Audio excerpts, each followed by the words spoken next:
Hi, I'm Dennis Weese for Eagle Communications. Welcome to our town, my favorite place in our town, the Eisenhower Presidential Library in President Eisenhower's office.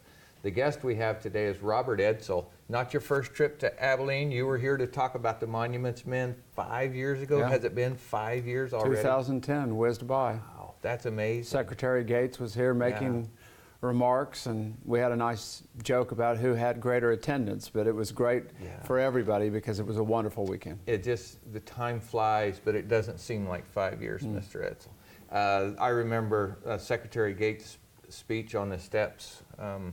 I think that was his industrial military complex speech. I thought that was a earth-moving speech by Secretary Gates. Yeah, it was really great. Enjoyed it. Great having him here. Well, he obviously, like I think all of us, is a huge fan of General Eisenhower, President Eisenhower, and I know believes, as we do, that there's so many lessons still to be learned from his leadership. And I think a large part of the work that we've been doing about the Monuments Men through the Monuments Men Foundation has been exploring understudied areas of Eisenhower's achievements, in particular his general, not only this great combat general and leader, we can't say that enough, but his role in, as much as it may seem mutually exclusive, trying to preserve the great works of art and cultural treasures in Europe from the destruction of war and theft by the Nazis. Really is a unique story, isn't it? It you is. know, to think that it was 5 years ago when you were here. You had written the Monuments Men some years before that. It's made it into a major motion picture since then. And Carl tells me that, again, last year, that this facility set a new record for researchers. So the interest in the Eisenhower era and the wisdom that's contained here in the archives grows every year.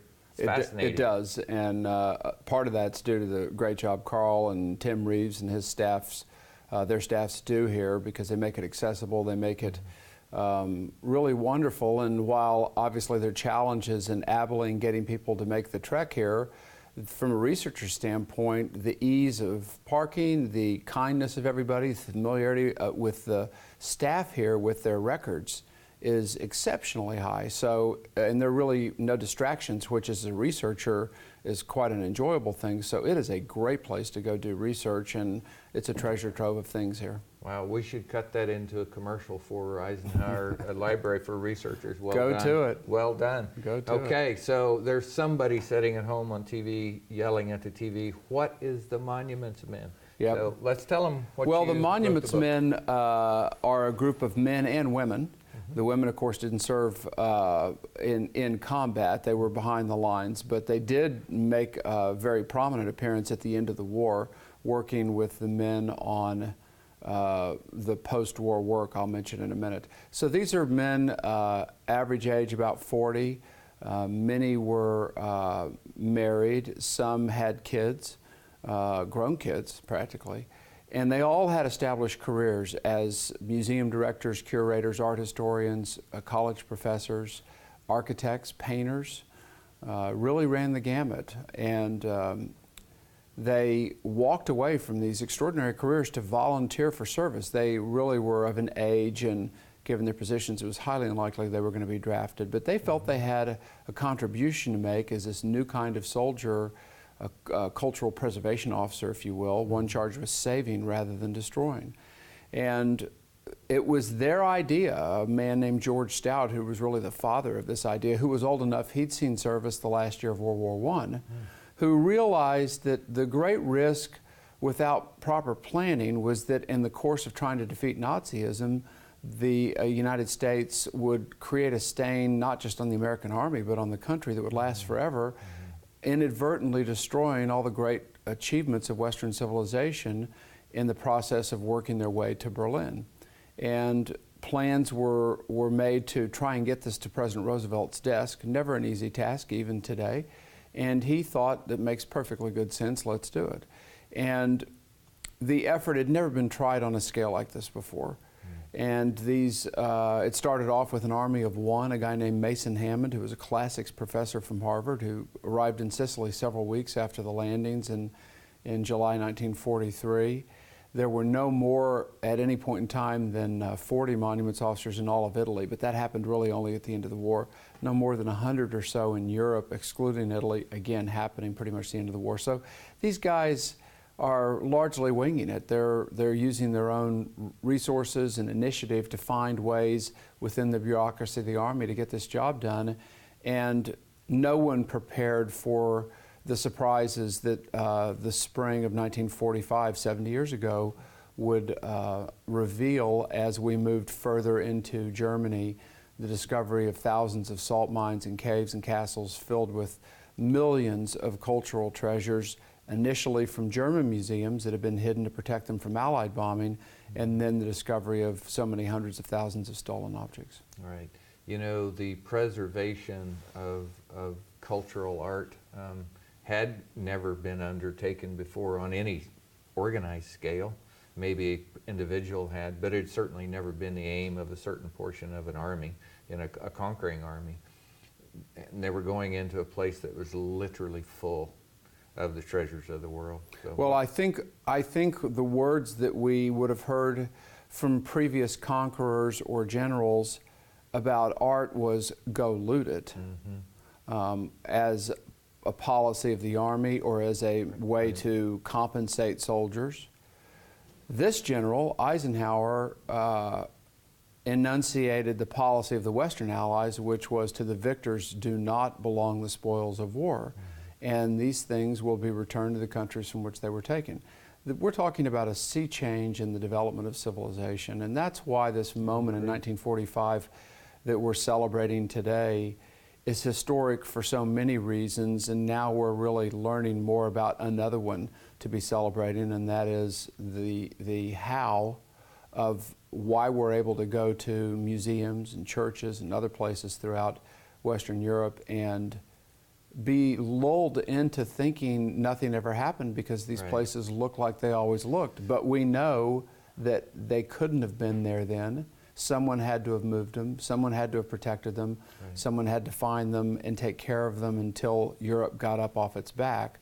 And it was the brilliance and the nobility of General Eisenhower to see this is something important to do. I have talked with Carl many times about the fact that Eisenhower and the Army as a whole really reconstructed Europe when the war was over, and I think most of us know about that. But this story is about reconstruction that started during the war. In fact, it's a stoppage of the process of destruction, and so we were allowed to have something we could reconstruct with the cultural treasures of Europe. Yeah, I refer to what the monuments men and women did in the years following the end of the war as the Marshall Plan for culture, 3 years before the Marshall Plan was conceived. I would agree. They were not, what gets the most visibility, of course, is the treasure hunt of looking for, once they realize so many hundreds of thousands of things have been stolen, where are they? And so it leads them on these really Hollywoodish, extraordinary capers trying to track down all these things. But and then at the end of the war, they begin the consolidation of removing these things from the salt mines and castles where they are to get them into central collecting points and begin the sorting process that will go on for 6 years and ultimately lead to their return of some 4 million stolen objects to the countries from which they've been taken, and 1 million cultural objects. This is the beginning of the really lesser known story. 1 million cultural objects belonging to Germany that were the property of their museums, which were closed or destroyed, or private citizens who they needed to go through this vetting process and make sure that none of those things have been stolen. So one of the things we can say is no country benefited more from what the monuments men and women did than Germany, because they were the custodians of all these works of art belonging to Germany and returned all of them. I think the part that is really not known is while the monuments men were doing all of this, there were long periods of routine work, although it seems glamorous dealing with the magnitude of the works of art they were dealing with. And they decided, you know, if we're going to convince the Germans that we're different than the Nazis and that we're not going to steal these things, we need to get the people back doing what they're used to doing. The Marshall Plan figured that out 3 years later in other arenas, but the monuments men figured, well, people here are used to going to museums or churches to see their works of art. The best way, their museums are damaged. They don't have the works of art. We do. In fact, we've got millions of things. So we'll set up temporary exhibitions. We're museum people. And we'll start parading Germans in the towns through the collecting points to see works of art gathered together in a way that only war would allow, and allow people to realize they haven't gone anywhere and they're not going anywhere. And that was really instrumental, because I think we see today in poverty-stricken countries, in Middle Eastern countries, when people aren't occupied, engaged in doing something productive that's meaningful to them, a job, school, etc., they start throwing rocks. And that's the beginning of things unraveling. And there was a great period, as you alluded to earlier, where things could have gone very differently in Europe, and it could have stalled and had a far different outcome than what it did. Right. And the act of putting those people in front of their own art objects, I see that as a very healing event. You know, it wasn't the day of the internet where you could just get on, Facebook, Twitter, or any news source and read what the outcome of today's battle is. That a museum was set up by those people walking through the rehumanizing process, our association, one human to another. We're enemies on the battle of combat, now are sharing a museum. That's a unique step forward as people to people. I think it is. I think just the satisfaction and humanity of Germans being around other Germans, where there aren't bombs dropping, where they could all go hang out together and know that they're safe. This was an idea that really started in Rome with the monuments officers there. They thought, well, as long as we're here, and as long as we have works of art from these 5 museums that in a million years would never agree to loan works of art to go to one exhibit, we have a chance to do something no curator has ever had a chance to do. And they were wildly successful. I think the monuments men and women, though, I think they had another idea that is so better depicted in a photograph I saw, back to your point about why these cultural outings by the people were so important. There was a great photograph we found at the National Archives in College Park of a church where the top half of the church had been destroyed. And so it was an open air church. The pews were there, the altar was there, portions of the stained glass supports were coming up behind the altar. It looked actually quite normal, except the top half had just been destroyed. And it was winter time in 45. The war's been over 5 or 6 months. And you see all these people in a light rain with their heavy wool overcoats on, so they don't have waterproof gear on. Men with hats on, sitting there in the church. The organ, of course, was destroyed, so they put a piano up there on the altar, and they were listening to secular music to hear a concert, just the sound of music. So, what people today would get dressed up in nice clothes and go sit out in the rain to hear music. But these things had been so absent. I mean, they'd heard nothing but the sound of bombing for 3 years, and for the previous year, practically every day. It's impossible for us to deprive ourselves of these things, as you say, we take for granted, just getting in your car and turning the radio on.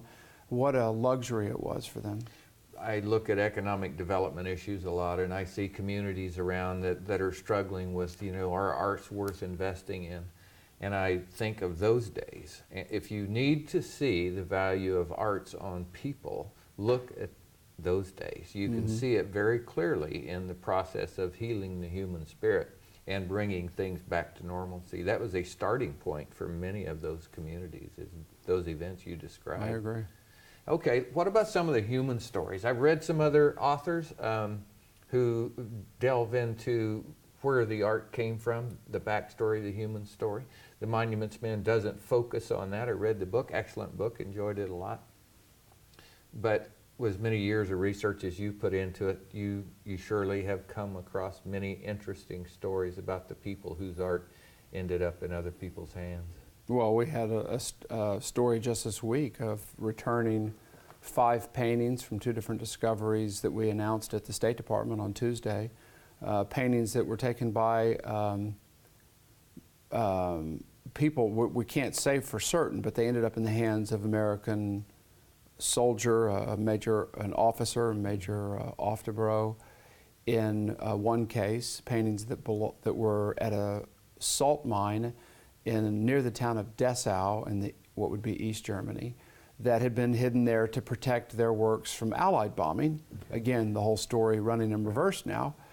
And he won these paintings in a poker game, was the story that he told his family, and may very well have happened. Who took these paintings out of the salt mine, we'll never know. Right.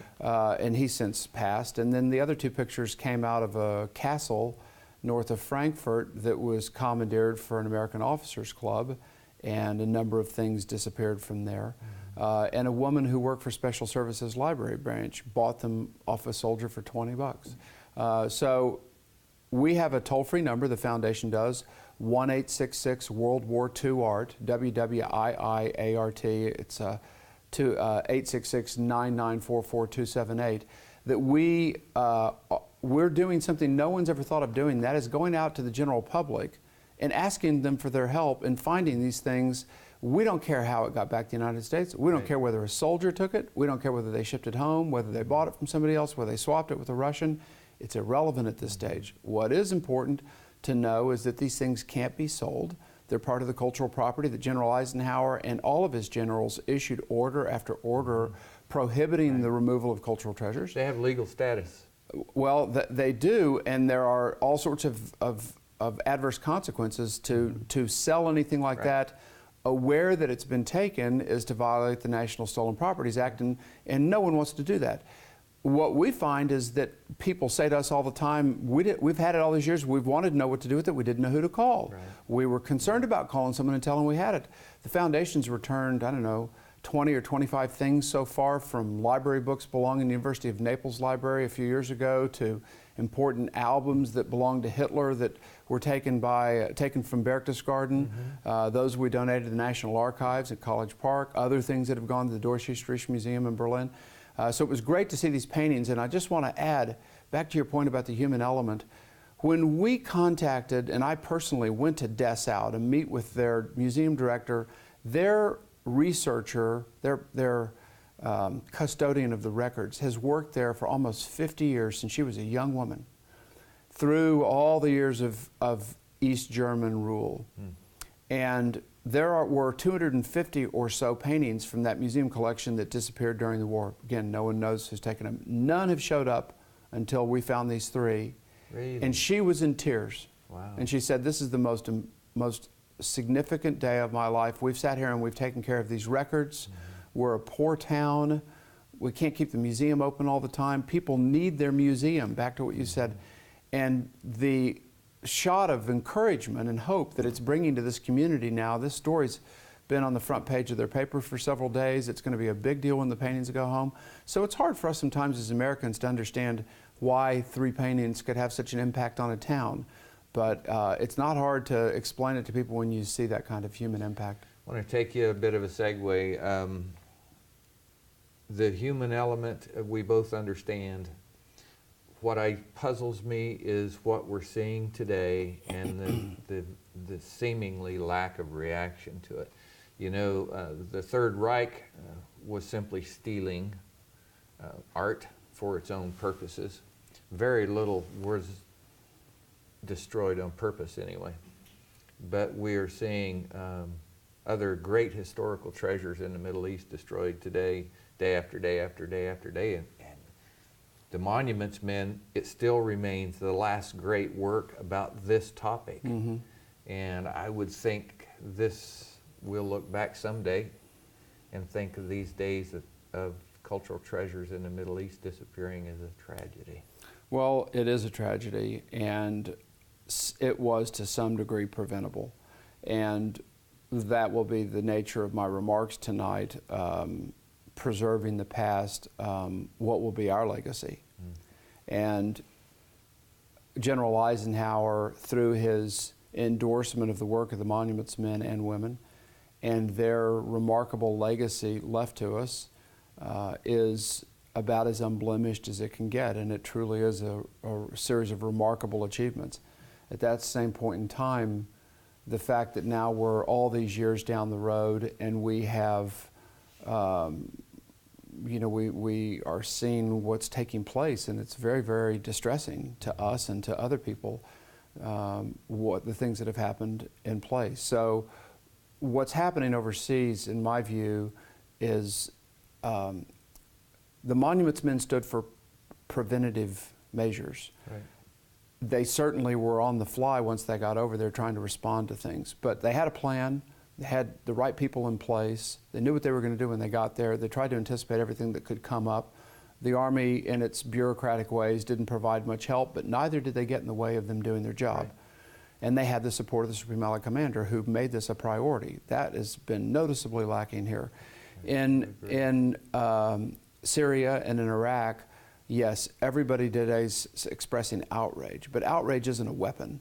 Outrage isn't going to... Not a solution it's either. not going to, no. I mean, any person of goodwill is outraged. But you and I can express outrage, but we don't have the responsibility for protecting those things beyond what we as unarmed citizens can do. But the people that are in the positions to be doing something about it, I can certainly agree with them, the box that we're in today. I'm talking about why 10 years ago, 20 years ago, 30 years ago, this remarkable legacy that was left to us by the monuments men and women was ignored, lost, not implemented, which laid the groundwork for groups like the Islamic State to come in and be doing exactly what they're doing. And I'm a very, very sanguine person, and very much, you know, as my dad used to say, he was a World War II veteran, a bet against the United States has historically been a really bad bet, and I continue to believe that today. That said, it's very hard to imagine Syria coming out of this with anything but a fraction of what once existed. I think your talk tonight will be fascinating. This program will air after your talk, but they'll get to see your speech tonight as well on our channel and on our YouTube channel, so you'll be widely available for people to listen to. What a fascinating topic you've chosen to dedicate your life to. I don't think your work is done. No. I think there's a lot left to do, and I think we're living in a time that you'll have plenty of opportunities to use what you've learned with the monuments men and carry them into another battle perhaps. Thank you. Thanks for coming to Abilene. We're always glad to see you. Thanks to Carl sitting over there who's sharing his office, and thanks to that guy, Dwight David Eisenhower, for his legacy and all he has provided for Abilene, Kansas. For Eagle Communications, I'm Dennis Weese. This is Robert Edsel, representing the monuments men and all good things of preservation of cultural artifacts. Thanks for watching.